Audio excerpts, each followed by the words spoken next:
सभी को नमस्कार। अब नमस्कार मैम। साथियों, आज का हमारा जो टॉपिक हमने डिसाइड किया है, आप सभी जानते हैं कि जैसे अभी अतुल जी ने बताया कि थोड़ा फैशन अभी बढ़ते जा रहा है, बाहर का खाना लोगों को पसंद आने लगा है।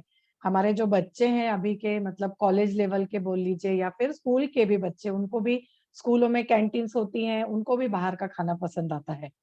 तो इन सब चीजों के कारण क्या हो गया है कि आ, हमारे शरीर का जो चयापचय तंत्र है, डाइजेस्टिव सिस्टम हम जिसको बोलते हैं, अब ये जो सिस्टम है, ये रोजमर्रा का सिस्टम है। मतलब ऐसा नहीं है कि हमें सुबह से लेके हमें भूख लगती है, हम कुछ ना कुछ पेट में डालते हैं, खाना खाते हैं। तो क्या खाते हैं उसके ऊपर भी हमारा चयापचय तंत्र या डाइजेस्टिव सिस्टम बहुत निर्भर करता है। और उसमें यदि कोई भी अपसेट शुरू होता है, तो उसके कारण जो हमें बीमारियां होती हैं या फिर जो कुछ लक्षण हमें दिखाई देने लगते हैं, उनके बारे में हम पहले देखेंगे। और फिर हमारे पास धन्वंतरी के कौन कौन से प्रोडक्ट्स हैं इन सारे लक्षणों को सुधारने के लिए, उसके बारे में हम आज डिस्कस करेंगे। तो आज का हमारा टॉपिक स्टार्ट करते हैं, डाइजेस्टिव सिस्टम एंड उससे रिलेटेड डिसऑर्डर्स।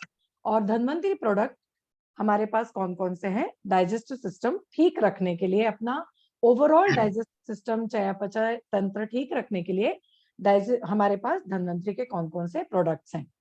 दोस्तों, सबसे पहले हम जान लेंगे थोड़ा सा अपना डाइजेस्टिव डिसऑर्डर्स कौन कौन से होते हैं और उनको हम कैसे मैनेज करते हैं। तो डाइजेस्टिव डिसऑर्डर्स जानने के पहले मैं आपको एक थोड़ा सा गाइडिंग देना चाहूंगी कि अपना जो डाइजेस्टिव सिस्टम है, वो मुंह से लेके हमारा जो रेक्टम यानी कि जो गुदा द्वार है, जहां से मल त्याग होता है, वहां से मुंह से लेके वहां तक पूरा डाइजेस्टिव सिस्टम इसको बोलते हैं।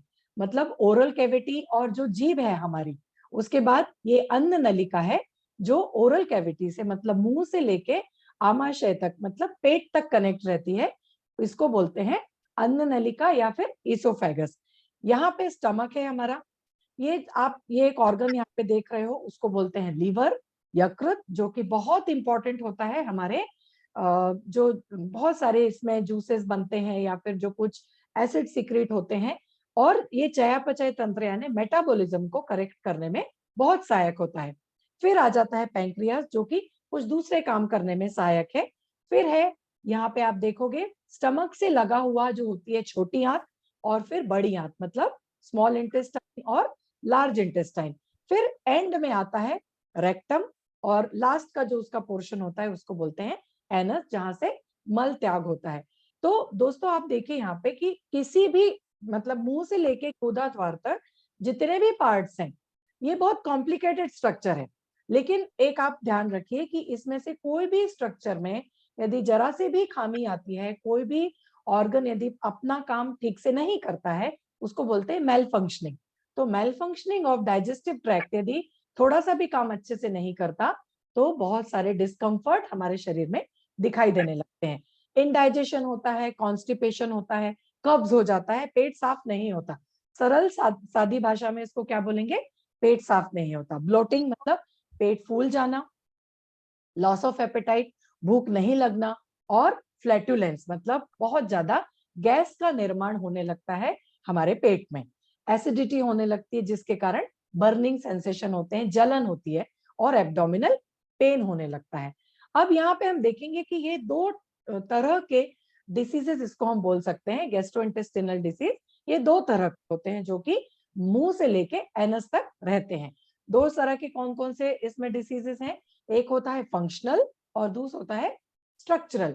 तो फंक्शनल यानी क्या? यदि कोई भी पार्ट अपना काम ठीक से नहीं करेगा, तो उसको बोलेंगे फंक्शनल। तो उसके कारण क्या क्या सिम्टम्स दिखते हैं? नौशिया, वॉमिटिंग, फूड पॉइजनिंग है, लैक्टोज इंटॉलरेंस होता है, और डायरिया की प्रॉब्लम हो सकती है। फंक्शनल डिसीजेस का क्या है? मतलब ये जो है हमारा गैस्ट्रोइंटेस्टाइनल ट्रैक्ट जो है, जो पूरा तंत्र है, वो नॉर्मल दिखता है। मतलब एग्जामिनेशन के दौरान यदि हमें कोई तकलीफ होती है, तो इसमें कोई भी चेंजेस नहीं दिखते। मतलब जो पूरा ट्रैक्ट है वो नॉर्मल दिखता है, लेकिन वो मूवमेंट ही नहीं होता। हमारा क्या होता है, हम मुंह खाना खाते हैं, वो खाना मुंह में मूव होता है, अंदर जाता है ईसोफेगस से लेके फिर पेट में जाता है, तो इसको क्या बोलते हैं? मूवमेंट होता है। लेकिन यदि कोई भी फंक्शनल प्रॉब्लम हुआ, तो यह जो खाना है वो मूवमेंट होता नहीं है। ये हो सकता है इसोफेगस में मूवमेंट ना हो, स्टमक में मूवमेंट ना हो, फिर इंटेस्टाइन में मूवमेंट ना हो। तो इसके कारण जो क्या होता है कि बहुत सारे प्रॉब्लम स्टार्ट होने लगते हैं, जो कि फिर फाइनली कोलन और रेक्टम में जाके हमें ज्यादा प्रॉब्लम दिखते हैं। Constipation, irritable bowel syndrome, nausea, food poisoning, gas और ब्लोटिंग। इसके अलावा एक और प्रॉब्लम होता है जिसको बोलते हैं GERD। इसको बोलते हैं गैस्ट्रोइसोफेगल रिफ्लक्स डिसीज। मतलब जो भी एसिड है या फिर जो खाना हमने खाया है, पेट में जाने के बाद वो वापस ऊपर आता है, इसको बोलते हैं GERD। ये भी एक बहुत कॉमन सिम्टम्स है। हम बोलते हैं ना कि ऐसे खाना ऊपर आ रहा है या फिर एसिड ऊपर आ रहा है, इसको बोलते हैं GERD। और डायरिया, ये बहुत कॉमन एग्जाम्पल्स हमें देखने को मिलते हैं। इसके अलावा कुछ स्ट्रक्चरल डिसीजेस हैं, मतलब बॉवल में या फिर इंटेस्टाइन में कुछ ऐसे चेंजेस आने लगते हैं कि जब हम एग्जामिनेशन कराते हैं या फिर इसका मतलब जांच कराते हैं, तब समझ में आता है कि कुछ स्ट्रक्चर में प्रॉब्लम आ गया है, उसकी संरचना में प्रॉब्लम आ गया है, जिसके कारण यह हमारा डिसीज हो गया है। तो स्ट्रक्चरल एबनॉर्मेलिटी यदि होती है तो फिर उसको सर्जिकली या फिर ऑपरेशन के द्वारा उसको बाहर निकालना पड़ता है। अब इसके अलावा बहुत सारे फैक्टर्स हैं जो कि हमारे चयापचय को बिगाड़ते हैं या फिर उसकी जो मोटिलिटी है, मूवमेंट है, उसको बिगाड़ने का या फिर अपसेट करने में काम करते हैं। मतलब क्या होता है, कि जो भी हम खाना खा रहे हैं, बहुत ज्यादा फैटी खाना खा लिया या फिर तला हुआ खाना खा लिया या फिर हैवी ज्यादा खाना खा लिया, उसके कारण भी हमें चयापचय तंत्र अपसेट होने लगता है। सभी को ये मतलब दिखाई देता होगा कि रात को यदि हमने बहुत हैवी खाना खा लिया तो सुबह जाके प्रॉब्लम होने ही वाला है। और इसके अलावा दूसरे कुछ जो फैक्टर्स हैं वो क्या है, eating a diet low in fibre. मतलब डाइट में हमारे यदि फाइबर्स कम है तो यह प्रॉब्लम हो सकती है। दूसरा, यदि हम एक्सरसाइज नहीं कर रहे हैं, आप खा तो रहे हैं लेकिन आप अपने शरीर को एक्सरसाइज नहीं करवा रहे, आपका शरीर स्थूल होते जा रहा है, मोटापा होते जा रहा है, तब भी ये प्रॉब्लम हमें आ सकती है। या फिर ट्रैवलिंग और other changes in routine. Normal तौर पे जो सेल्स वाले लोग हैं या फिर जिनका ट्रैवलिंग बहुत ज्यादा होता है, अलग अलग स्टेट्स में जाते हैं, अलग अलग शहरों में जाते हैं, वहां का खाना अलग अलग होता है, तो ये रूटीन में जो चेंजेस आते हैं, खाना खाने में जो चेंजेस आते हैं, उसके चलते हमारे GI ट्रैक्ट में अपसेट हो सकता है। या फिर बहुत ज्यादा मात्रा में हमने यदि डेयरी प्रोडक्ट्स खाए, दूध ज्यादा पी लिया, या फिर डेयरी प्रोडक्ट्स हैं, कुछ चीज वगैरह जैसे है, उसको यदि हमने ज्यादा खा लिया, तब भी ये पेट हमारा अपसेट हो सकता है। स्ट्रेस, स्ट्रेस भी एक बहुत इंपॉर्टेंट फैक्टर है जो हमारे पेट को, आप बोलोगे कि स्ट्रेस से क्या होता है, लेकिन स्ट्रेस से भी पेट खराब होता है। नॉर्मल तौर पे आप देखिए, आपको यदि बच्चों को देखेंगे आप, यदि उनका एग्जामिनेशन है या फिर आप कोई टेस्ट देने जा रहे हो या फिर कुछ और आपका परीक्षा वगैरह आप देने जा रहे हो, बच्चों के लिए स्पेशली देखेंगे, तब उनका ये पेट खराब होने की संभावना दिखती है। Resisting to urge have a bowel movement, आप मल त्याग करने को रेजिस्ट करते हो, आप मतलब पेट साफ नहीं करते हो, तो ये नॉर्मल तौर पे क्या होता है, जिनको पाइल्स हो जाती हैं या फिर खून निकलने की बीमारी हो जाती है, उस समय पे ये रेजिस्टेंस बढ़ता है, तब भी कुछ ये हमारा चयापचय तंत्र खराब हो जाता है। एंटी डायरियल मेडिकेशन यदि ले रहे हैं, बहुत ज्यादा यूज हो रहा है ओवर टाइम, तो यह बॉयल मूवमेंट को या वहां के मसल्स हैं उनके मूवमेंट को और मोटिलिटी को कम कर देता है। बहुत ज्यादा एंटासिड मेडिसिन जो कि कैल्शियम और एल्यूमिनियम से परिपूर्ण होती है, वो भी हमारे चयापचय तंत्र को अपसेट करती है। नॉर्मल तौर पे आप देखोगे कि जब हम कोई भी एंटीबायोटिक का कोर्स करते हैं, या फिर वो थ्रोट इन्फेक्शन हो या फिर कोई बीमारी हो, जहां पे हम ज्यादा एंटीबायोटिक, 5 दिन का यदि एंटीबायोटिक का कोर्स आपने किया, तो उसके साथ क्या होता है कि एंटासिड मेडिसिन दी जाती है, रेंटेक या फिर जैसे कुछ दूसरी दवाइयां हमें दी जाती हैं जो कि जरूरी होती हैं, लेकिन उनका यदि ज्यादा उपयोग हो गया, क्योंकि उसमें एल्यूमिनियम ज्यादा रहता है, उसके कारण भी हमारा पेट बिगड़ सकता है। इसके अलावा कुछ ऐसी मेडिसिन है जैसे एंटी डिप्रेसेंट्स हैं, आयरन पिल्स हैं, या फिर स्ट्रॉन्ग पेन मेडिसिन है जैसे स्टेरॉइड्स हो गए, नार्कोटिक्स हो गया। इस तरह की कुछ मेडिसिन यदि लंबे समय तक ली जाती हैं, तब पेट गड़बड़ होने की संभावना हो सकती है। और फिर प्रेगनेंसी, प्रेगनेंसी में भी कई कई महिलाओं को देखा गया है कि उनके GI ट्रैक्ट में अपसेट होने के चांसेस रहते हैं। अब इनको हम दो भागों में विभाजित कर सकते हैं, upper and lower abdominal stomach symptoms. GERD जैसे मैंने बताया, गैस्ट्रिक रिफ्लक्स, मतलब खाना ऊपर आता है, जो कि एक बहुत अजीब तरह की हमें फीलिंग देता है, खाना खाने का मन नहीं करता बाद में, उससे पेप्टिक अल्सर होने की संभावना है, गैस्ट्राइटिस है। फिर गॉलस्टोन्स एक अलग तरह की बीमारी है। लोअर में क्या देखेंगे, सीलियक डिसीज, मतलब जो हमारी आंत है, छोटी आंत है और बड़ी आंत है, उसमें कुछ ऐसे सीलिया होते हैं जो कि हमारे खाने को एब्जॉर्ब करते हैं, उनका अवशोषण करते हैं, और फिर वो खाना कन्वर्ट होके ग्लूकोज में कन्वर्ट होके हमारे रक्त में जाता है। तो यदि यह सीलियक, यदि कुछ इसमें प्रॉब्लम आ गया, तो हमारा खाने का पोषण कम होगा, अवशोषण कम होगा, और फिर हमारा चयापचय तंत्र बिगड़ते जाएगा। इन्फ्लेमेटरी बाउल डिसीज है, इरिटेबल बाउल सिंड्रोम है, जो कि डायरिया या फिर दोनों तरह की इसमें बीमारियां हो सकती हैं। कॉन्स्टिपेशन और डायरिया दोनों तरह का इसको हम इसमें संभावना देखी जा सकती है। अब इसमें देखेंगे आप, कुछ कॉमन डिसऑर्डर्स हैं। ये नॉर्मल तौर पे हम देखते हैं कि कभी ना कभी किसी ना किसी को होते ही रहते हैं, जैसे कि माउथ अल्सर है, मतलब मुंह में छाला होना। मुंह में छाला होना भी एक लक्षण है, ये दिखाता है कि हमारा जो चयापचय तंत्र है ठीक से काम नहीं कर रहा। तो ये लक्षण क्या है, मुंह में छाला हो गया या फिर पेट में छाला हो गया, उसको बोलेंगे क्या, स्टमक अल्सर या फिर पेप्टिक अल्सर। ये हमारा आप यहाँ पे देख रहे हो, एक हेल्दी स्टमक दिखा रहा है, और इस तरफ हमारा जो स्टमक है, जो आमाशय है, उसमें आप देखोगे छोटे छोटे अल्सर हो गए हैं, जिनको क्या बोलते हैं, पेप्टिक अल्सर या फिर स्टमक अल्सर। वही जाके यदि थोड़ा आंत में होता है, मतलब स्टमक से लेके छोटी आंत का जो पोर्शन होता है, जो कि उसको कनेक्ट कर रहा है, उसको बोलते हैं डिओडिनम। तो वहां पे भी अल्सर होने की संभावना होती है, क्योंकि वहां पे एसिड होता है। यदि उसका यूटिलाइजेशन प्रॉपर नहीं हुआ, तो वहां पे अल्सर होने की संभावना हो सकती है। उसके अलावा GERD है, जो एसिड का है, वो बैक फ्लो, मतलब वापस आता है, ऊपर आता है, इसोफेगस में हमें तकलीफ होने लगती है।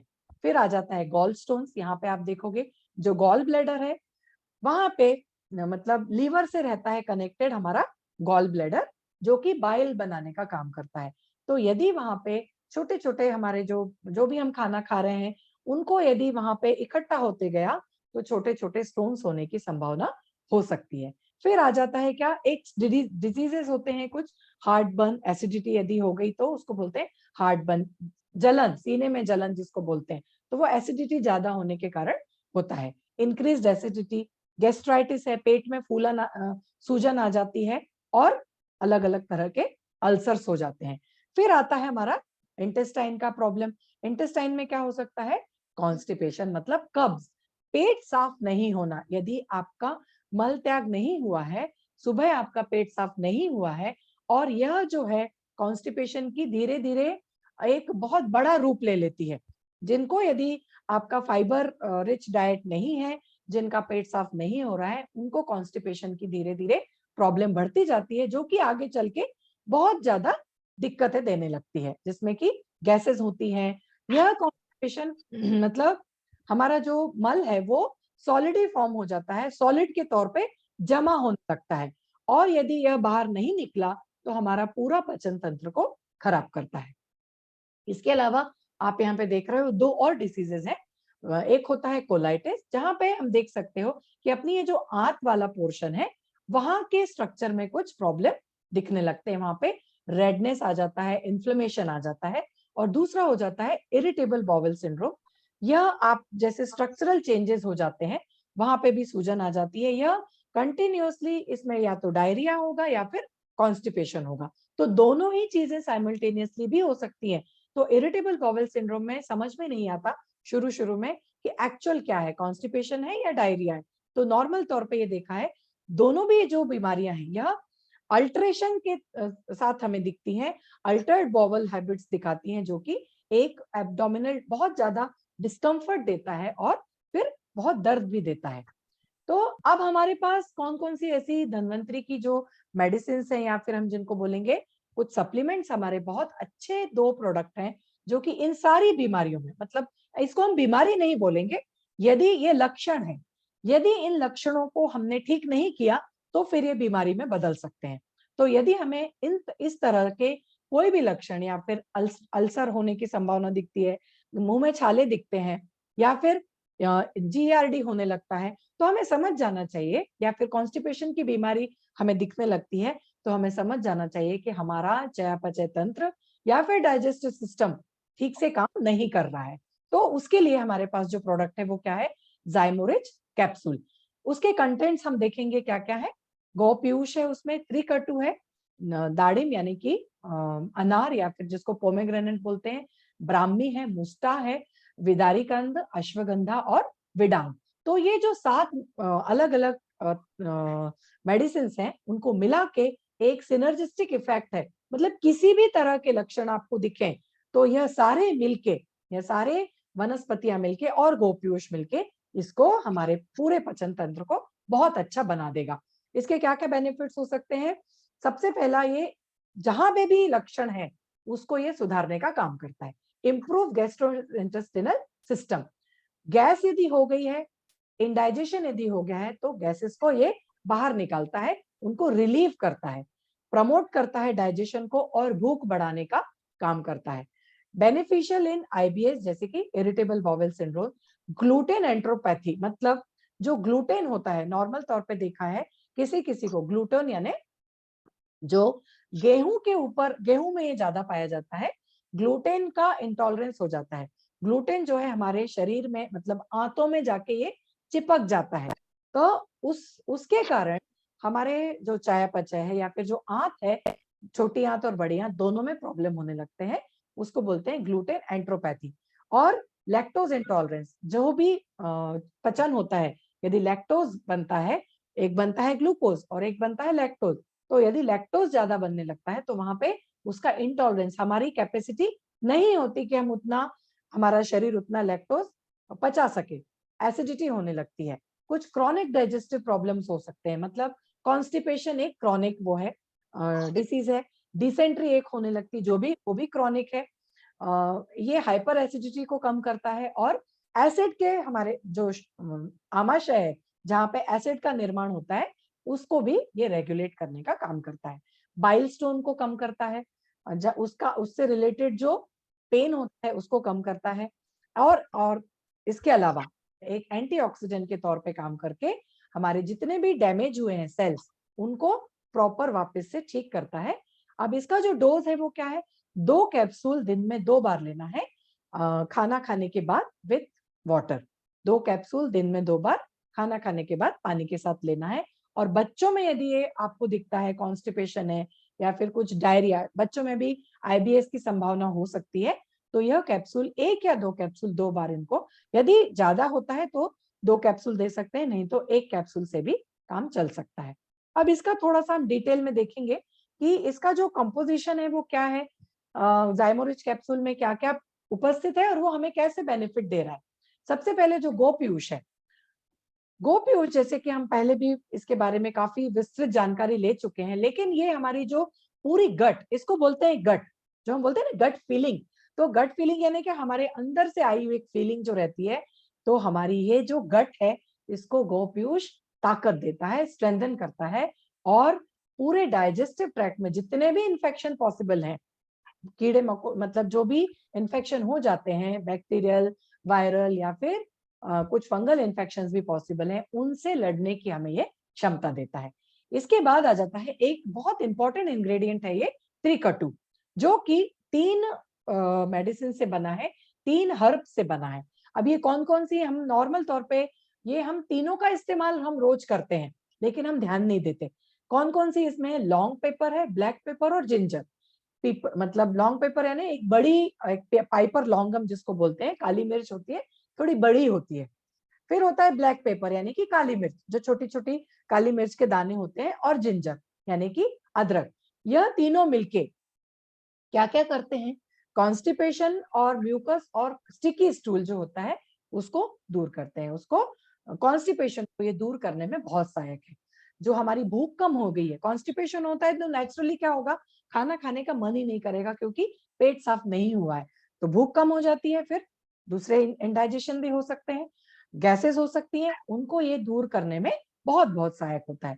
एबनॉर्मल डिस्टेंशन और इरिटेबल बाउल सिंड्रोम।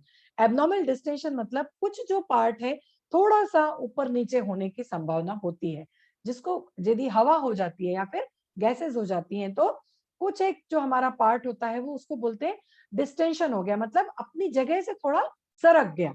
वो भी ये ठीक करने में, उसके कारण कुछ सिंड्रोम हो सकता है, कुछ बीमारियां हो सकती है, उनको भी ये दूर करने में बहुत सहायक होता है। फिर दाड़िम्ब है, पोमेग्रेनेट, हम नॉर्मल तौर पे इसका सेवन करते हैं। तो ये क्या करता है, इन्फ्लेमेशन को कर रहा है कम हमारा, और डाइजेशन बहुत बढ़ा रहा है। इसके अलावा जो क्रॉन्स डिसीज है या फिर अल्सरेटिव कोलाइटिस है और इन्फ्लेमेटरी बाउल डिसीज है, उसको भी ये कम करने में सहायक है। ब्राह्मी जो है specially beneficial for balancing high pitta condition. जो पित्त है, जो बाइल का प्रोडक्शन है, तीन दोष होते हैं हमारे शरीर में, वात, पित्त और कफ, आयुर्वेद के हिसाब से। तो जो पित्त की कंडीशन है, पित्त हमारे आमाशय को या फिर जो डाइजेस्टिव सिस्टम है उसको बैलेंस करता है। तो ब्राह्मी जो है स्पेशली पित्त की कंडीशंस हैं उसको ये बैलेंस करने में बहुत सहायक है। आईबीएस में और स्पेशली जो डायरिया हो जाता है उसमें, उसको ये ट्रीटमेंट में सहायक होता है, उससे हमें रिलीफ दिलाता है। फिर आ जाता है मुष्टा या फिर नागौर मोटा। यह डायूरेटिक है, कार्बोनेटिव। कार्बोनेटिव मतलब चयापचय तंत्र ठीक करने में सहायता देना। जैसे कि सौंफ खाते हैं हम या फिर दूसरी जो कुछ अजवाइन वगैरह खाते हैं, वो भी कार्बोनेटिव है। एमिनोगॉग ये भी एक तरह का जो चयापचय तंत्र ठीक करने का एक ट्रिक है, जिससे कि एंथेलमेंटिक है। एंथेलमेंटिक स्टोमेचिक स्टिमुलेंट और एंटी डिसेंट्रिक। एंथेलमेंटिक मतलब कुछ कृमि जो हमारे पेट में हो जाते हैं, स्टमक में हो जाते हैं और डिसेंट्री हो जाती है, उनको ये दूर करने में सहायक होता है। विदारी कंद है, ये हमारे जो गैस्ट्राइटिस है, पेट में सूजन आ जाती है, उसको कम करता है। एनाल्जेसिक के तौर पे काम करता है, एंटीवायरल, और इसमें एंटीबैक्टीरियल प्रॉपर्टीज भी बहुत पाई गई हैं। यह हमारे लिवर और स्प्लीन को भी स्ट्रांग बना रहा है। इसके अलावा ये हमारे शरीर मतलब बॉडी का मास, मतलब जो घनत्व है, हमारी मसल्स हैं, उनको भी ताकत देता है। फिर आ जाता है विडंग। विडंग जो है एक इसकी अलग मतलब स्पेशलिटी है। वो क्या है, यह हमारे शरीर में होने वाले, मतलब आंतों में स्पेशली होने वाले जो कृमि है, उनको ये बाहर निकालने का काम करता है। आंतों से मल के द्वारा ये बाहर निकालने का काम करता है। वर्म इन्फेस्टेशन, जो थ्रेड वर्म या फिर जो राउंड वर्म जिनको बोलते हैं, वो यदि हो जाते हैं, बच्चों में ज्यादा तौर पे होता है, मीठा खाने से ज्यादा होते हैं, कृमि हो जाते हैं जो हमारी आंतों से चिपके रहते हैं, उनको ये बाहर निकालने में काम करता है। और यह खून को भी साफ करता है, और जो एक्स्ट्रा टॉक्सिन्स हमारे शरीर में हो गए हैं, उनको बाहर निकालने का काम करता है। फिर आ गया हमारा जो दूसरा जो इम्पोर्टेंट ये है प्रोडक्ट, वो है जाइमोलेक्स पाउडर। जाइमोलेक्स पाउडर में भी कुछ अलग तरह की हर्ब्स ली गई हैं। वो है एरंड बस्ती ऋतिकी, हरितिकी, सेंधव लवण, एम्बेलिका राइट्स, कैशिया या फिर सेन्ना लीव्स, जलपा या फिर गुलबख्श जिसको बोलते हैं, अजवाइन। ये कुछ कॉमन हर्ब्स हैं जिसको मिला के जाइमोलेक्स पाउडर बनाया है। नॉर्मल तौर पे जैसे हम जो डिस्कस कर रहे हैं, वो क्या है, डाइजेस्टिव प्रॉब्लम्स को रिलीव करने में सहायक है। कॉन्स्टिपेशन और इनकम्प्लीट बॉबल इवैक्यूएशन, मतलब यदि पेट आपका साफ नहीं हुआ है, कई बार होता है किसी किसी पर्सन को 1 या 2 बार मलत्याग करने की जरूरत पड़ती है, सुबह जाते हैं, शाम को जाते हैं, लेकिन उनका फिर भी पेट साफ नहीं होता। तो यदि पेट साफ नहीं हुआ है, तो फिर आप यदि ये जाइमोलेक्स पाउडर का इस्तेमाल करना शुरू करोगे, तो जो बार बार आपको जाने की तकलीफ है, एक ही बार में पेट साफ होने की, ये हमें कोशिश कराएगा, हमारे को कॉन्स्टिपेशन से ये पूरी तरह से राहत देगा। एक्ट एज लिवर स्टिमुलेंट, जो लीवर है हमारा, उसको भी ये स्टिमुलेट करता है। लीवर के जितने फंक्शंस हैं, liver is very important for metabolism, तो यह हमें बहुत सहायता देता है लीवर के स्टिमुलेट करके। इससे क्या होगा, हमारी जो भूख है वो अच्छी होगी, हमारा डाइजेशन बढ़ेगा, और जितने भी कॉमन डिस्कम्फर्ट है, कॉमन डिस्कम्फर्ट क्या होते हैं, गैस हो जाना, पेट फूल जाना, पेट में दर्द होना, ऐठन होना, पेट में मतलब बोलते हैं ना कि सिकुड़, जो हमारी जो आंतों की जो मसल्स हैं वो पेन करने लगती हैं, मरोड़ आना, पेट में मरोड़ आना जो नॉर्मल तौर पे बोलते हैं, और फिर उसकी टेंडेंसी हो जाती है कॉन्स्टिपेशन की। तो यह जो है हमारा जाइमोलेक्स पाउडर, ये हर तरह की लक्षणों पे रिलीफ दिलाता है और टॉक्सिन्स को दूर करने में बहुत बहुत सहायक है। इंटेस्टाइन में या फिर कोलोन में जो भी टॉक्सिन्स डिपॉजिट हो गए हैं उनको ये बाहर निकालने में सहायक है। एलिमिनेशन यानी पूरी तरह से बाहर निकालने में सहायक। इसको लेना कैसे है? 1 चम्मच हमें इसको थोड़ा गर्म पानी या फिर कुलकुला पानी के साथ सोने से पहले हमें इसको लेना है। तो जितनी भी ये लक्षण है उन सब से हमें इसको सहायता मिलेगी। इसको हम देखेंगे, थोड़ा-सा डिटेल में बात करेंगे कि ज़ाइमोलेक्स पाउडर में क्या-क्या है और उसके क्या-क्या फंक्शंस हैं। इसको आप एक तरह से ध्यान रखेंगे, ये 100% नेचुरल लक्सेटिव आयुर्वेदिक फॉर्मूला। इसका क्या मतलब है? Natural laxative. लक्सेटिव का मतलब है एक नॉर्मल तौर पे आप याद रखिए जो कि हमारे पेट को साफ करने में सहायता होता है। लक्सेटिव मतलब हमारा पेट फ्लशिंग करना, मतलब जो भी गंदगी हमारे या वेस्ट सब्सटेंसेस हमारे इंटेस्टाइन में और फिर कोलोन में डिपॉजिट हो गए हैं, उनको ये फ्लश आउट कर देता है। जैसे हम फ्लश करते हैं ना, वैसे ही हमारे शरीर से ये फ्लश हो जाती हैं गंदगियां। तो यह एक नेचुरल लैक्सेटिव आयुर्वेदिक फॉर्मूला है। इसमें के जो इंग्रेडिएंट है वो क्या-क्या है? एरंड ब्रिस्ट हरितकी, जो कि बाल हरितकी और एरंड तेल उससे बनाई गई है, जो कि डाइजेशन रिलेटेड, यह क्लिनिकली टेस्टेड भी है। मतलब इसके क्लिनिकल ट्रायल्स हो चुके हैं, इसके लिए बहुत सारे पेपर पब्लिश्ड हो चुके हैं। यह जो इंग्रेडिएंट है उसमें कि ये मतलब आयुर्वेदिक फॉर्मूला जो है इसमें जो है क्लिनिकली प्रूवन हो चुका है और इसमें जो हमारे शरीर में जितने भी एंजाइम मतलब डाइजेस्टिव एंजाइम्स हैं उनको, जो हमारे को डाइजेशन में सहायता देते हैं, हाइपर एसिडिटी को ये कम करता है और न्यूट्रिएंट का एब्जॉर्प्शन बढ़ाता है और कॉन्स्टिपेशन और जो पाइल्स की संभावना हो सकती है जिससे, उसको भी ये दूर करने में सहायक है। उसके बाद आ जाता है निशोथ या फिर इपोमिया टर्पेटम। यह जो है एसाइड्स, मतलब जब पेट फूलना है, एनोरेक्सिया, भूख नहीं लगती है, कॉन्स्टिपेशन या फिर हेपेटोस्प्लिनोमेगाली, मतलब स्प्लिनोमेगाली मतलब क्या, जो हमारा छोटा सा ऑर्गन है लिवर के पास पाया जाता है स्प्लीन, उसमें देखा गया है कि इसमें सूजन आ जाती है। हिपेटोस्प्लिनोमेगाली जो है इसमें सूजन आ जाती है और फिर ये क्रॉनिक होते जाता है। समझ गए? क्रॉनिक मतलब ये फिर लंबे समय की बीमारी होने लगती है। उसको भी ये कम, बहुत इंपॉर्टेंट है ये हेपेटोस्प्लिनोमेगाली, जो कि हमारे लिवर को फिर धीरे-धीरे डैमेज करती जाती है हमारी, और फिर धीरे-धीरे शरीर एनेमिक भी होते जाता है। इंटॉक्सिकेशन है, टॉक्सिक बढ़ते हैं, उनको कम करता है। हीमोरॉइड यानी हीमोरॉइड फिस्टुला, पाइल्स के एक जो टाइप्स हैं उनको कम करता है, एनीमिया को कम करता है, ओबेसिटी को कम करता है, ट्यूमर्स, अल्सर्स, वुंड्स, इन सबको कम करने में ये बहुत-बहुत सहायक होता है। सेंधव लवण मतलब जो सेंधा नमक है, साधारण तौर पे सेंधा नमक का इस्तेमाल हम घरों में भी करते हैं अपने खाना बनाने में। नॉर्मल तौर पे देखा गया है, उपवास के दिनों में सेंधा नमक हमें ध्यान आता है, लेकिन सेंधा नमक हम नॉर्मल तौर पे भी इस्तेमाल कर सकते हैं, जो कि मीठा है, थोड़ा-सा कार्बोनेटिव और डाइजेस्टिव है। यह बहुत मतलब लाइट होता है और लुब्रिकेटिंग होता है। जितना अच्छा लुब्रिकेशन रहेगा, मतलब मुंह से लेकर गुदा तक जितना अच्छा हमारा लुब्रिकेशन रहेगा, मतलब स्मूथली सारी चीजें मुंह से लेके इसोफेगस में जाएंगी, फिर वो स्टमक में जाएंगी और फिर डाइजेशन अच्छा होगा और फिर ये धीरे धीरे जो वेस्ट सब्सटेंसेस है मल त्याग के तौर से बाहर निकल जाएगा। तो जितना अच्छा लुब्रिकेशन रहेगा उतना अच्छा हमारा डाइजेस्टिव सिस्टम रहेगा। इसके अलावा क्या आ जाता है, एजमो है, डाइजेस्टिव है, एंटी फ्लैटुलेंस, फ्लैटुलेंस मतलब गैसेस जो हो गई हैं, इंटेस्टिनल गैस, उनको ये कम करने में सहायक होता है। फिर है केशिया लीव्स, परगेटिव एक्शन, परगेटिव यानी it's a type of laxative, मतलब पेट साफ करना, ये परगेटिव एक्शन रखती हैं। ये केसिया की, इसको सेना बोलते हैं, सेना की पत्ती, तो ये सेना की पत्ती हमारे पेट को पूरी तरह से साफ करने में सहायक होती है। जलप है, एक इसमें एक इम्पॉर्टेंट एक ये है ग्लाइकोसाइड जिसको बोलते हैं, इसको फाइटोन्यूट्रिएंट है ये ट्रियोथिन, जिसको कि ये भी एक परगेटिव एक्शन रखता है जो पेट को पूरी तरह से साफ करने में सहायक है।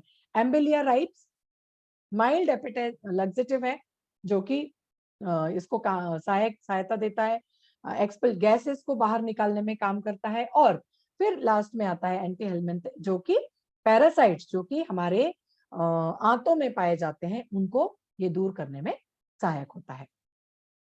इसके बाद आ जाता है पाइल्स और हिमोराइड्स, या फिर जिसको बोलते हैं भगंदर या फिर बवासीर। यह क्यों होता है, इसको हम थोड़ा सा देखेंगे और इसमें कौन कौन से टाइप्स होते हैं। ब्लीडिंग पाइल्स, जो कि इसको आयुर्वेदा में बोला गया है अर्श, caused by unhealthy diet or a sedentary lifestyle। Unhealthy diet मतलब आपके यदि डाइट में फाइबर्स नहीं है, बहुत ज्यादा कार्बोहाइड्रेट है, बहुत ज्यादा फैट है, जो कि पचने में असहाय मतलब सहायता नहीं कर होता है, अपचन होने लगता है, या फिर सीडेंटरी लाइफस्टाइल, एक जगह पे बैठे हुए हो आप।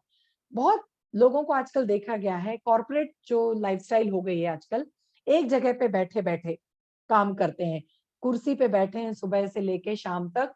वो कई बार 3-3 4-4 घंटे उनको एक जगह बैठ के काम करना है, इनएक्टिव लाइफस्टाइल हो जाती है उनकी। वहां पे हम देखते हैं यह पाइल्स की संभावना बढ़ती जाती है। अब ये क्या क्या इसके कॉजेज हैं, कौन कौन से कारणों से ये हो सकती है। स्ट्रेन यदि है आपको, कॉन्स्टिपेशन है, एजिंग के साथ भी हो सकता है, जैसे जैसे आपकी उम्र बढ़ती है पाइल्स की शिकायत बढ़ती जाती है। लेकिन अभी ये नॉर्मल तौर पे देखा है, यंग जनरेशन को भी, मतलब 30 से 35 साल 40 साल को भी ये दिखने लगा है। इसका इंपॉर्टेंट रीजन है प्रोलॉन्ग्ड सिटिंग, ज्यादा देर तक एक जगह पे बैठना, यह उसका कारण है। डायरिया होने के कारण भी क्या होता है, कंटिन्यूअस यदि डायरिया रहा तो जो हमारी वहां की मसल्स होती हैं, गुदा द्वार की जो मसल्स हैं वो खराब होने लगती है, उसके कारण भी कॉन्स्टिपेशन हो सकता है, पाइल्स हो सकता है। Low fibre diet, pregnancy, prolong sitting during bowel movement, मतलब आप यदि टॉयलेट जाते हो, वहां पे कुछ लोगों को 40-45 मिनट लगते हैं, मतलब उनका पेट साफ होता ही नहीं है, तो उसको भी बोलते हैं प्रोलॉन्ग सिटिंग ड्यूरिंग मलत्याग। तो उस समय में भी पॉसिबल है कि आपको पाइल्स की बीमारी हो सकती है। यहाँ पे आप देख रहे हो कि ये हीमोरॉइड है, यहाँ पे आप देखते हो प्रोप्लेस्ड हीमोरॉइड, या फिर ये क्या होता है कि एक वहां का जो पार्ट है गुदा द्वार का पार्ट, वो धीरे से मतलब एक पार्ट नीचे आ जाता है, उसको बोलते हैं प्रोप्लेस्ड हीमोरॉइड। यह हमारा हेल्दी रेक्टम है और ये है प्रोप्लेस्ड, मतलब फॉलिंग डाउन और स्लिप, बॉडी का एक छोटा सा पार्ट अनयूजुअल पोजीशन पे आ जाता है। फिशर क्या है, मेडिकल टर्म है जिसको वहां की स्किन थोड़ी छिलने लगती है, टीयरिंग ऑफ स्किन। और फिस्टुला इज, वहां पे ट्यूब लाइक, ट्यूब जैसे एक कनेक्शंस होने लगते हैं, ऑर्गन्स के बीच में ऐसी छोटी छोटी ट्यूब्स बन जाती हैं। तो ये तीनों अलग अलग हो जाते हैं। क्या होता है, पाइल्स है, फिशर और फिस्टुला। आगे जाके यह यदि ठीक नहीं हुआ तो फिर सर्जरी करने की नौबत आ जाती है। सिम्टम्स क्या है इसके, पेनलेस रेक्टल ब्लीडिंग, मतलब दर्द नहीं होता लेकिन ब्लीडिंग होती है। सेंसेशन ऑफ नीडिंग टू डिफेकेट, बार बार ऐसे लगता है कि टॉयलेट जाना है लेकिन होता नहीं है, लेकिन होने ऐसे सेंसेशन आता है। रेक्टम में पेन होता है, एनस में फीलिंग आती है, इचिंग होने लगती है। फुलनेस ऑफ डिस्कम्फर्ट, मतलब हमें बार बार लगता है कि हमारा पेट बढ़ा हुआ है और बार बार हमें कुछ अलग टाइप की डिस्कम्फर्ट होने लगता है, गुदा द्वार में पेन होने लगता है। यहाँ पे हम देखेंगे कि अलग अलग ग्रेड्स के पाइल्स होते हैं। यदि फर्स्ट डिग्री पाइल्स यदि ठीक नहीं किया गया तो धीरे धीरे ये सेकंड डिग्री में बदलता है, फिर थर्ड डिग्री में बदलता है, और फोर्थ डिग्री में जाके फिर ये एक्सटर्नल पाइल्स में चले जाते हैं, जहां पे फिर ब्लीडिंग होने लगती है, कंटिन्यूअस बाउल मूवमेंट्स होने लगता है, और कॉन्स्टिपेशन में जो है होने लगता है। इसके अलावा obesity, pregnancy, chronic diarrhoea, pelvic floor dysfunction है, ज्यादातर लंबे समय तक यदि बैठते हैं तो फिर यह सब चीजें हमें दिखाई देने लगती हैं। और इंटरनल हिमोरॉइड होने के बाद, मतलब पहले तो ये आंतों मतलब अंदर रहता है, फिर यदि इसको ट्रीटमेंट नहीं किया गया या फिर इसका हमें लक्षण नहीं समझ में आए तो फिर ये 4 डिग्री या फिर अलग अलग बहुत ज्यादा गंभीर बीमारी में भी कन्वर्ट हो सकता है। इसके लिए हमारे पास क्या है, पाइल रिलीफ पाउडर। अब पाइल रिलीफ पाउडर में कौन कौन से कंटेंट हैं और हमें इससे ये कैसे राहत दिलाता है, इसके क्या क्या बेनिफिट हैं। यह इफेक्टिव है, एक आयुर्वेदिक फॉर्मुलेशन है जो कि हमें पाइल्स, फिस्चुरा और फिशर्स में सहायता देगा। गेट रिड ऑफ कॉन्स्टिपेशन, मतलब कॉन्स्टिपेशन की जो बीमारी है या फिर कॉन्स्टिपेशन जो एक लक्षण है इनडाइजेशन का, उससे हमें ये सहायता मतलब बाहर निकालने में सहायता देता है। मतलब पाइल्स, फिस्चुरा और फिशर, इससे हमें, इससे जितने सारे डिस्कम्फर्ट्स हैं उसको बाहर निकालने में सहायता देता है। अब इसके कंटेंट क्या क्या है, गुंडुची है, दालचीनी है, इलायची, चित्रक, विडंग, त्रिफला और इसबगुल। इसके डोज क्या है? ये फास्टर रिकवरी देता है यदि हम देखेंगे पाइल्स, फिशर और फिस्चुला से। ये हमें सैशे यानी पाउच के तौर पे, इसमें हमें पाउडर के तौर पे है। इसको कैसे लेना है? Pile relief sachet with water at bed time. और बेटर इफेक्ट के लिए इसको हम घी के साथ भी ले सकते हैं अच्छे रिजल्ट के लिए। मतलब जिसको यह बीमारी क्रॉनिक हो गई है या फिर कॉन्स्टिपेशन ज्यादा हो गया है, तो हम पाइल रिलीफ पाउडर को घी के साथ, मतलब घी को थोड़ा सा आप गर्म कीजिए और उसको मतलब मिलाइए अच्छे से, और घी के साथ इसको लीजिए, ओरली लेना है। और आप देखेंगे कि लुब्रिकेशन बहुत अच्छा हो जाएगा। घी वैसे ही लुब्रिकेटिंग का काम करता है। तो जैसे ही हमारा इसोफेगस में, स्टोमक में और फिर आंतों में जैसे ही लुब्रिकेशन अच्छा होता है, हमारी जो जो भी वेस्ट सब्सटेंसेस हैं जो आंतों में इकट्ठे हो जाते हैं, यह धीरे धीरे बाहर निकलते जाते हैं। अब इसके जो इंग्रेडिएंट्स हैं वो क्या क्या है? सबसे पहला है गुंडुची। गुंडुची क्या काम कर रहा है? यह एंटी स्पाज्मोडिक है। एंटी स्पाज्मोडिक मतलब जो हमारी मांसपेशियां हैं, हमारे आंतों की जो मांसपेशियां हैं, उनमें क्या होता है? मरोड़ जिसको बोलते हैं। ओके, स्पाज्म होता है, मतलब मरोड़, ऐंठन आती है, उसको ये कम करता है। एंटी इन्फ्लेमेटरी, सूजन आती है, उसको कम करता है। एंटीऑक्सीडेंट है और एंटी एलर्जी, किसी भी तरह की एलर्जी, या फिर वो बैक्टीरिया से हुई हो या वायरल से हुई हो, या फिर किसी कुछ कुछ लोगों को कुछ खाने की वजह से यदि कुछ एलर्जी हो गई है, उसको ये दूर करने में सहायता देता है। दालचीनी है helpful in constipation as well as diarrhoea. आप बोलोगे कि ये दोनों में, डायरिया में क्या होता है? बार बार लेटरिन जाना पड़ता है। डायरिया में, कॉन्स्टिपेशन में क्या होता है? मलत्याग इकट्ठा होता जाता है, होता ही नहीं है। तो दोनों ही में हमें ये दालचीनी सहायता देती है। एक्चुअली ये दालचीनी जो है बहुत ही इंपॉर्टेंट इंग्रेडिएंट है। हमारे रोज के खाने में भी इस्तेमाल यदि करेंगे तो दालचीनी हमारे डाइजेस्टिव सिस्टम को बहुत अच्छा बनाती है। और जितनी भी सूजन है, सूजन के कारण क्या होता है? एक जो फैट जमा हो जाता है, इसको भी बाहर निकालने में काम करता है। इलायची अर्शहरा मतलब पाइल्स और हेमोरॉइड्स को दूर करने में सहायक है। चित्रका, चित्रका जो है वो कॉन्स्टिपेशन को दूर करती है। मतलब इसमें जो आयुर्वेद में बोला गया है, रेचन या फिर लैक्सेटिव, लैक्सेटिव जैसे मैंने बताया, फ्लश करना, पूरी तरह से बाहर निकालना, जो भी वेस्ट सब्सटेंसेस हमारी आंतों में जमा हो गए हैं, उनको फ्लश करने में ये सहायक होती है।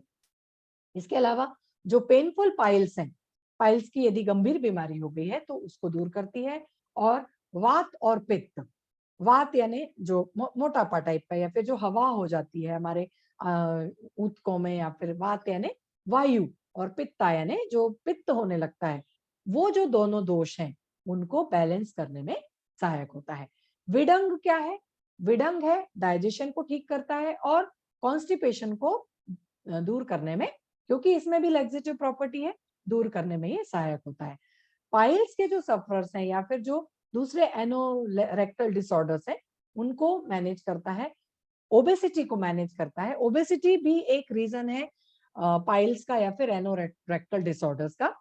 पेट मतलब हमारा जो पेट है, जो हम बोलते हैं ना कि ये वो एक बीमारी जहां से उत्पन्न होती है, कोई भी बीमारी देख लीजिए, वह पेट से ही उत्पन्न होती है या फिर मुंह से उत्पन्न होती है, जो बोलेंगे। यदि हमारा खाने का लालच कम नहीं होगा, जो हम खाएंगे वही हमारा शरीर हमें देगा। जैसा हम करेंगे वैसे ही हमारा शरीर हमें वापस देगा। तो हमें अपने खाने पीने का बहुत ज्यादा ध्यान रखना पड़ेगा। इसके अलावा इसमें त्रिफला है। त्रिफला क्या है? पाइल्स के ट्रीटमेंट में बहुत सहायक है। क्या क्या इसमें करता है? ये हमारे स्टूल है, मतलब जो मल है, उसको सॉफ्ट सॉफ्ट बनाता है और उसको बाहर निकालने में मदद करता है। और जो इरिटेशन होने लगता है, जो हमारी वेन्स हैं या फिर वहां की जो रक्त नलिकाएं हैं, उनमें जो इरिटेशन होने लगता है, उसको ये कम करता है। वेनस कंजेशन को कम करता है। त्रिफला जो है हमारे ब्लड सर्कुलेशन को भी बढ़ाता है, और स्पेशली एनस और रेक्टम। क्योंकि क्या है, यदि कॉन्स्टिपेशन रहा या फिर डायरिया रहा, तो जो एनस और रेक्टम की जो मसल्स हैं या फिर वहां की जो ब्लड वेसल्स हैं, वहां पे भी ब्लड सर्कुलेशन में प्रॉब्लम शुरू हो जाएगा। तो त्रिफला जो है, वहां की जो ब्लड सर्कुलेशन है, इसको इंप्रूव कर रहा है।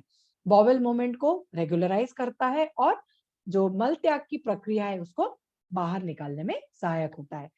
फिर फाइनली ये लेग्जेटिव है। और एक और बात ध्यान रखने लायक क्या है, ये हैबिट फॉर्मिंग नहीं है। मतलब इसकी आपको हैबिट नहीं लगेगी, मतलब ऐसा नहीं है कि त्रिफला या फिर हमारा जो पाइल रिलीफ पाउडर है उसको लेने के कारण आपको इसकी हैबिट लग जाएगी। यानी कि क्या, पाइल्स आपकी यदि ठीक हो गई तो आप इस दवा का सेवन बंद भी कर सकते हो। ऐसा नहीं है कि आपको पाइल फिर से वापस आ जाएंगी, मतलब ये हैबिट फॉर्मिंग नहीं है। ओके, तो और इसके कोई विड्रॉल सिम्टम्स भी नहीं है थे, मतलब इसके सेवन करने के बाद कोई हमारे को सिम्टम्स नहीं दिखेंगे जो कि प्रॉब्लम देंगे। और फाइनली इसमें क्या है, इसबगोल है। इसबगोल भी कॉन्स्टिपेशन को पूरी तरह से रिलीव करने में सहायक होता है। यह फाइबर्स होते हैं, छोटे छोटे छोटे छोटे। इसबगोल जो होता है इनसॉल्युबल फाइबर है, पानी में घुलता नहीं है। इसमें क्या है, गम जो है, मतलब एक नेचुरल कंटेंट रहता है गम, वो ज्यादा होता है। तो क्या होता है, जब हम पानी के साथ इसको लेते हैं तो यह जो कठोर स्टूल है, हार्ड स्टूल है, उसको ये सॉफ्ट करता है, उसको फैलाता है और फिर बाहर निकालने में सहायता देता है। इस so what we can say, thereby improving gut movement. मतलब जो मोबिलिटी है, mobility is also one of the movement जो है हमारे हार्ड स्टूल्स का, वो एक जगह पे इकट्ठे यदि हो जाए तो वो बाहर निकलता नहीं है, और फिर हम प्रेशर लगाते हैं जो कि फिर पाइल्स में कन्वर्ट हो जाते हैं। तो कॉन्स्टिपेशन जो है वो बीमारी है क्या, पाइल्स की। तो जो हमारा मूवमेंट है, मतलब जो हार्ड स्टूल का जो मूवमेंट है, उसको ये सॉफ्ट करके बाहर निकालने में सहायक होता है। तो ये 7 इंग्रेडिएंट मिलके जो एक पाइल रिलीफ पाउडर है, सिनर्जिस्टिकली मतलब एक साथ मिलके काम करते हैं, और जितने भी पाइल्स के, या तो फिशर हो, फिस्चुला हो, या फिर हेमोरॉइड हो, जितने भी सिम्टम्स हैं उनको कम करने में सहायता देते हैं। अब लास्ट में एक और फंक्शन हम डिस्कस करेंगे, किडनी और उसके जो फंक्शंस है, और एक जो इसके लिए जो हमारा प्रोडक्ट है यूटेराइट, उसके बारे में हम बात करेंगे। किडनी के फंक्शंस क्या है, हम इसको ज्यादा डिटेल में नहीं देखते हैं। किडनी जो है हमारे ब्लड को फिल्टर करके ब्लड हमारा पूरे शरीर में जाता है, और जो वेस्ट सब्सटेंसेस है उसको ये यूरिन के तौर पे किडनी जो होती है उसमें से बाहर निकालता है। लेकिन यदि किडनी में कोई भी प्रॉब्लम होता है तो क्या होने लगता है, अलग अलग तरह की बीमारियां होने लगती हैं, जो कि हमारे ग्लोमे मतलब इसको हार्ट को भी अफेक्ट करती हैं। अब इसमें आप देखोगे कि 2 किडनी है, यह मूत्र मार्ग है, यह यूरेटर मतलब मूत्र मार्ग, और ब्लैडर जहां पे मूत्र इकट्ठा होता है और फिर बाहर निकलता है। और क्या काम है करता है ये हमारा, excretion of metabolic waste product and water.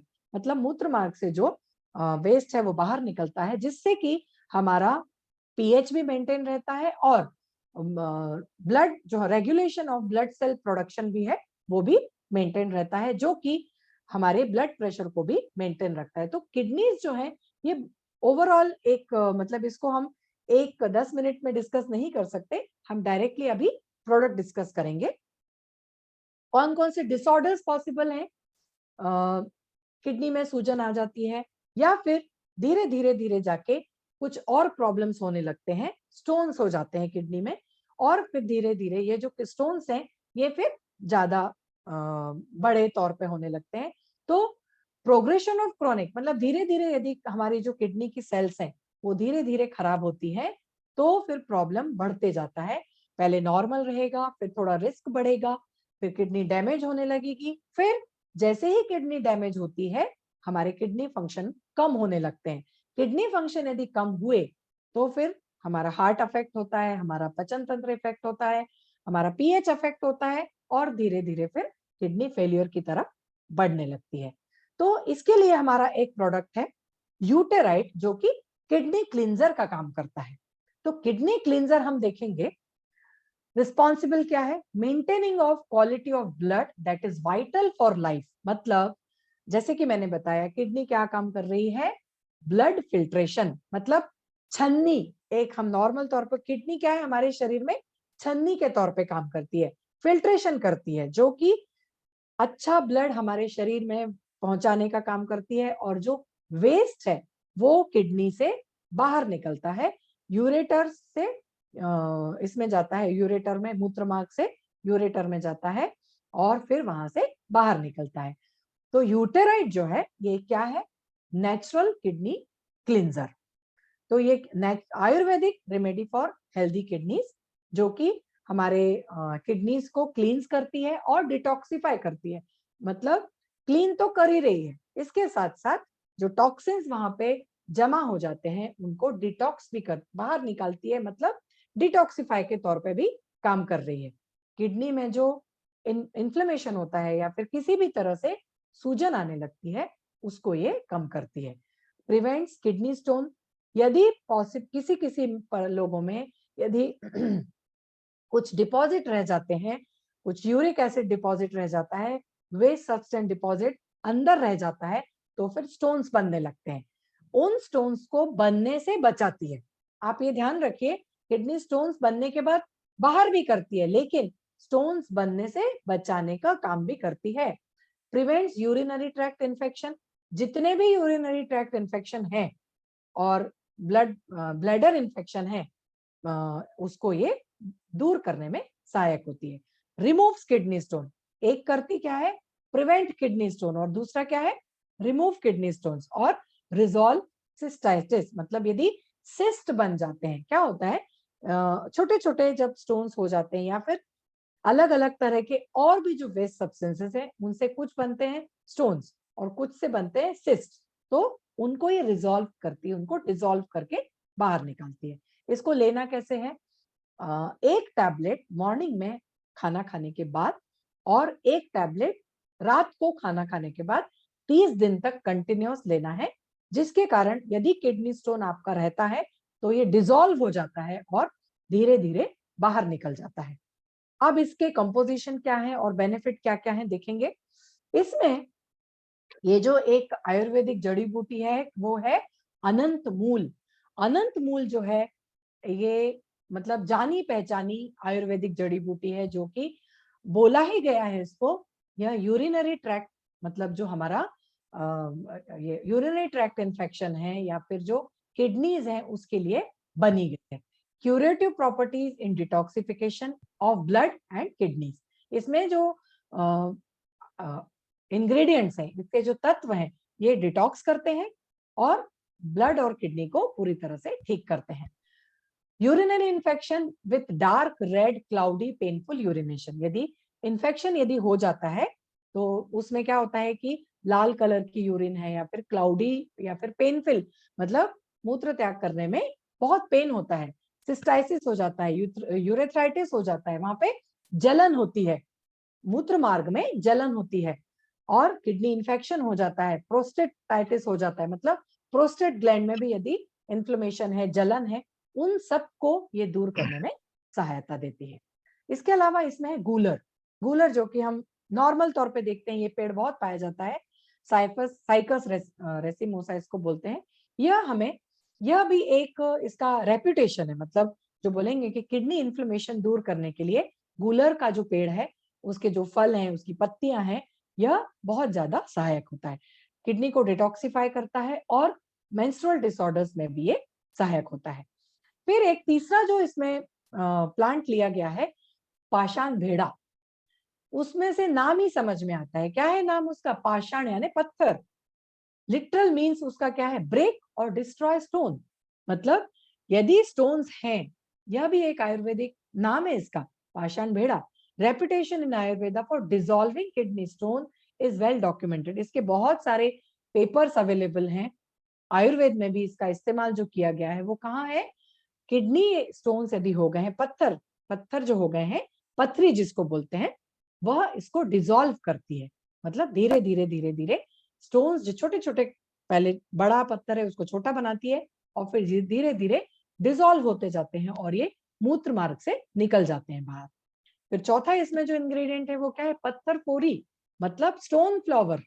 इसको बोला ही, पत्थर फोरी नाम ही है उसका आयुर्वेद में, या फिर नॉर्मल जो वर्नाकुलर नेम है उसको, तो ये अपने आप में ही बता रहा है ये क्या है? ब्रेकर ऑफ स्टोन्स, मतलब पत्थर को फोड़ने का काम करती है। तो दोनों जो ये पाषाण भेड़ा और पत्थर फोड़, ये दोनों मिलके ये जितने भी स्टोन्स हो गए हैं उनको तोड़ के बाहर निकालने में सहायक होते हैं। फिर इसमें क्या है? पुनर्नवा। पुनर्नवा जो है एक बहुत इंपॉर्टेंट हर्ब है आयुर्वेदा में किडनी डिसीजेस के लिए, जो कि सूजन हो जाती है, ओडिमा, किडनी डिसीजेस के कारण जो सूजन हो जाती है, मतलब ओडिमा हो जाता है, उनको ये कम करती है, सूजन को कम करती है। फिर किडनीज को डिटॉक्सिफाई करती है, और जो हमारा पीएच जितना होना चाहिए पूरे शरीर का, क्योंकि किडनी जो है ये हमारे शरीर का पीएच बैलेंस कर रही है। यदि हमारे वेस्ट सब्सटेंसेस बाहर नहीं निकले तो शरीर का पीएच बढ़ जाएगा, और फिर आगे की दूसरी बीमारियां होने लगेंगी। इसके अलावा पुनर्नवा जो है वो क्या है, अपने आप में पुनर्नवा, पुनर मीन्स फिर से। यदि हमारे किडनी की कोशिकाएं खराब हो गई हैं, कोई भी डिसीज के कारण कुछ प्रॉब्लम आ गया है, वहां की मसल्स खराब हो गई हैं, तो पुनर्नवा में जो घटक है या फिर जो तत्व पाए गए हैं वो अपने आप में क्षमता रखते हैं कि सेल्स को रिजुविनेट करते हैं। हम नॉर्मल तौर पे क्या होता है कि हम यदि थक गए, 6-7 महीने बाद हमें ऐसे लगता है कि हमारे शरीर में रिजुविनेशन चाहिए, तो हम क्या करते हैं, छुट्टी लेते हैं, मतलब एक 5-6 दिन के लिए हम कहीं बाहर जाके आते हैं। तो वैसे ही पुनर्नवा क्या करता है, इसी तरह से काम करता है कि हमारे जितनी शरीर की कोशिकाएं हैं, किडनी की स्पेशली, उनको रिजुविनेट करने का काम करता है। उसके बाद आ जाता है वरुण। वरुण भी अपने आप में एक बहुत अच्छी औषधि है, जो कि किडनी और यूरिनरी ट्रैक्ट के डिसीजेज हैं उनको कम करने में बहुत बहुत मददगार होती है। स्पेशली ये बेनिफिशियल यूरिनरी कैल्कुलाई, मतलब कुछ कैल्शियम ऑक्सलेट क्रिस्टल्स हैं। क्या होता है कि कैल्शियम यदि डिपॉजिट रह गया तो वह कैल्कुलाई, मतलब छोटे छोटे कैल्शियम के क्रिस्टल्स बन जाते हैं। डायस्यूरिया एक अलग टाइप की बीमारी है, और सिस्टाइसिस, जो कि सिस्ट बन जाते हैं किडनी में और जो जलन देते हैं, जो कि इन्फ्लेमेशन देते हैं। वरुण का जो छाल है, वरुण की जो छाल है उसका एक्सट्रैक्ट निकाल के इस टैबलेट में लिया गया है, तो जो कि यूरिनरी और किडनी के जो बीमारियां हैं उनको दूर करके पूरी तरह से बाहर निकालने में सहायक होता है। तो ये 6 जो वनस्पतियां हैं, अनंतमूल, गूलर, पाषाण भेड़ा, पत्थर फोड़ी, पुनर्नवा और वरुण, ये 6 मिलके एक यूटेराइड टैबलेट, जो कि अपने आप में एक, मतलब हम बोल सकते हैं यदि ये सबने इस्तेमाल किया, सभी लोगों को हम हो सकता है कि कुछ शुरुआत हो, स्टोन्स होने की शुरुआत हो, या फिर पीएच में डिस्टरबेंस हो, या फिर कुछ किडनी में कुछ डिस्टरबेंसेस हो, तो यूटेराइड का टैबलेट यदि लिया तो पत्थर जो पथरी हो गई है वो पूरी तरह से डिसॉल्व हो जाएगी और बाहर निकलने में सहायता करेगी। ये एक्चुअली यूटेराइड का जो टैबलेट है, मैंने अपने 1-2 लोगों को रिकमेंड किया था, तो 1 महीना लेने के बाद, मतलब उन्होंने हालांकि कुछ टेस्ट वगैरह नहीं किए थे, लेकिन उन्होंने बताया, हमारे घर की मेड है, उसके बेटे को हुआ था, तब मैंने उनको ये यूटेराइड टैबलेट दिया था, तो उन्होंने मुझे बताया कि मैडम उनको, उनका जो दर्द होता था वो बहुत कम हो गया। तो उसने एक्चुअली टेस्ट तो नहीं कराए थे, लेकिन उसको फायदा बहुत हुआ। तो ऐसे आप लोगों के आसपास ऐसे बहुत सारे लोग होंगे जिनको स्टोन्स होने की संभावना है, दर्द रहता है, पेट में दर्द रहता है, तो किडनी स्टोन्स यदि हो तो लेफ्ट साइड में बहुत पेनफुल होता है, तो यह आप समझ लीजिए कि किडनी स्टोन उस पर्सन को हो सकता है।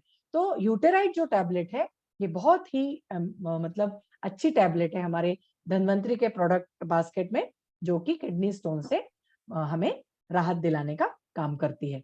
तो इसके साथ हम अपने लेक्चर को फिनिश करते हैं। तो हमने आज जो 3 प्रोडक्ट हमने देखे, उसमें से 2 जो हैं वो कि हमारे डाइजेस्टिव सिस्टम को राहत दिला रहे हैं और मदद कर रहे हैं, और तीसरा जो है यूटेराइड और पाइल रिलीफ और ज़ाइमोलेक्स, और ये राहत दिलाते हैं, और तीसरा जो चौथा जो प्रोडक्ट है यूटेराइड, वो हमारे जो किडनी डिसीजेस हैं उनको राहत दिलाने में सहायता है। तो स्वस्थ खाना खाइए, अच्छा खाना खाइए, और अपने डाइजेस्टिव सिस्टम को संतुलित रखिए। इसी के साथ मैं अपने लेक्चर को समाप्त करती हूँ। Thank you very much.